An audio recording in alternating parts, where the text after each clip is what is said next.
Hello दोस्तों, इस video में मैं आपको बताने वाली हूँ कि नवरात्रि में किन किन चीज़ों की आपको ज़रूरत पड़ेगी। सबसे पहले आप नवरात्रि के लिए एक नौ दुर्गा की मूर्ति लेकर के आइए, माँ दुर्गा की मूर्ति लेके आइए, या तो फिर आप फ़ोटो भी ले सकते हैं। प्लस उसमें जो सिंह हैं वो बैठे हुए होने चाहिए। देन सेकंड पॉइंट है, हमने माँ दुर्गा की मूर्ति लेकर के हम आ गए जैसी होनी चाहिए। देन हम स्टार्ट करेंगे अपने टेम्पल का डेकोरेशन। तो हम अपने घर में कोई एक कोना पकड़ेंगे। ज़्यादातर नॉर्थ ईस्ट बहुत अच्छा होता है पूजा पाठ के लिए। आप वहाँ पे वास्तु के हिसाब से बहुत ही अच्छा है, आप वहाँ पे एक टेम्पल सजाइए। टेम्पल में ये कुछ मैंने डिज़ाइंस इसमें दिए हुए हैं, ये डिज़ाइंस हैं, आप ऐसे बना सकते हैं। बैठ करके पूजा करनी है तो ये है। देन फिर अगर आप छत पे बनाते हैं या ओपन में बनाते हैं तो इस तरह की आप कैनोपी बना सकते हैं। इस तरह से आप वॉल्स को डेकोरेट कर सकते हैं अपने टेम्पल के बगल में, या फिर सारे घर में आप ऐसे डेकोरेट कर सकते हैं। इस तरह से रंगोली आप बना सकते हैं मंदिर के आसपास बगल में। इस तरह से आप कलश का डिज़ाइन सेट कर सकते हैं टेबल के अगल बगल जहाँ माँ दुर्गा की मूर्ति हो। दिया स्टैंड इस तरह से आप डिज़ाइन कर सकते हैं, सजा सकते हैं। देन माँ दुर्गा के पास में माँ लक्ष्मी की एक मूर्ति इस तरीके से सजा के आप ज़रूर रखिए। फिर ये कुछ तोरण आइडियाज़ हैं, ये सारे तोरण आप अपने घर के एक एक दरवाजे के सामने लगाइए। मेन डोर पे ज़रूर लगाइएगा। आम के तोरण के पत्ते शुभ होते हैं। फिर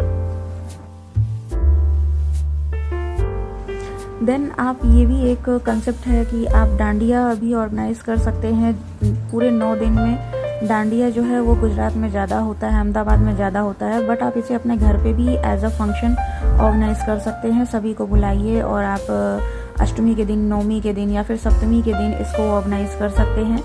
और ये कुछ मैंने बनाए हुए हैं कि क्या क्या डांडिया में ज़रूरत पड़ती है। तो ये डांडिया की थाली है जो आपको परचेज़ करनी होगी। देन ये अगर आप ज्वार उगाते हैं माँ दुर्गा के 9 दिन के लिए तो ये है। फिर ये है आपका नवरात्रि में क्या क्या आपको पूजा में लगने वाला है। ये श्रृंगार की थाली है। श्रृंगार की थाली में पूरे के पूरे 16 श्रृंगार के आइटम्स होने चाहिए। तो ये श्रृंगार का पूरा सेट श्रृंगार की थाली आपको किसी भी मार्केट में मिल जाएगी। ये आप पूजा के लिए चढ़ाइए और इसको फिर पूजा में चढ़ाने के बाद आप सभी को, जितनी भी सुहागन हैं या फिर जो भी कन्याएं हैं, उनको आप ये उनके ज़रूरत के हिसाब से बांट सकती हैं। देन ये है फ्लावर्स। फ्लावर का तो आपको पूरे 9 दिन तक यूज़ होगा। 56 भोग आप पूरे 9 दिन में किसी भी एक दिन माता रानी को 56 भोग का भोग ज़रूर लगाइए।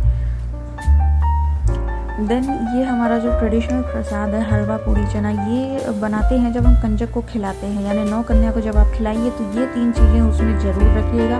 ये हेल्दी भी बहुत होता है, तीनों का जो कॉम्बो होता है बहुत हेल्दी होता है 9 कन्याओं के लिए। तो ये आप ज़रूर बनाइएगा। एक थाली आप माता रानी के लिए निकालिएगा और उसको आप खुद भी प्रसाद में ले सकते हैं अगर उस दिन आपने फास्ट नहीं रखा है तो। देन ये है हमारा कुछ नवरात्रि स्पेशल, जिसमें कि फास्टिंग में आप क्या क्या कंज्यूम कर सकते हैं, क्या क्या खा सकते हैं। तो ये है फ्रूट रायता। बहुत सिंपल होता है, कुछ भी नहीं करना है आपको। दूध को बहुत अच्छे से मिक्सअप करना है। देन उसमें कुछ शक्कर डालनी है और फिर डिफरेंट टाइप्स ऑफ फ्रूट्स उसमें डालने हैं। ये बहुत ही इजी है, 5 मिनट में बन जाता है। देन ये है साबूदाना वड़ा। ये भी बहुत इजी है, सभी को आता होगा ये बनाने।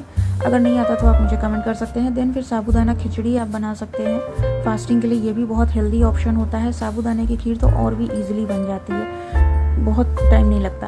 देन ये है नवरात्र में अगर आप 9 दिन तक पूरे 9 डेज़ का अगर आप फास्ट रखते हैं तो ये है नमकीन नवरात्रि की, जिसमें जो जो इंग्रेडिएंट्स लगेंगे वो सब पिक्चर्स में दिख रहे हैं। आप इसको घी में फ्राई कीजिए। नमक में आप सीधा नमक डाल सकते हैं। तो इस चीज़ को आप पूरे 9 दिन के लिए स्टोर कर सकते हैं। अगर आप बहुत हेक्टिक शेड्यूल में रहते हैं, नहीं कुछ बना पा रहे हैं, तो आप इसे खा सकती हैं किसी भी टाइम पे। बहुत ही हेल्दी है, आपको फीलिंग भी बहुत महसूस होगा, आपको भूख नहीं लगेगी। तो ये था पूरा का पूरा नवरात्रि में आपको किन किन चीज़ों की ज़रूरत पड़ेगी। आप इन चीज़ों को असेंबल कीजिए और फिर माता रानी का ये 9 दुर्गा का जो त्यौहार है इसे धूमधाम से मनाइए।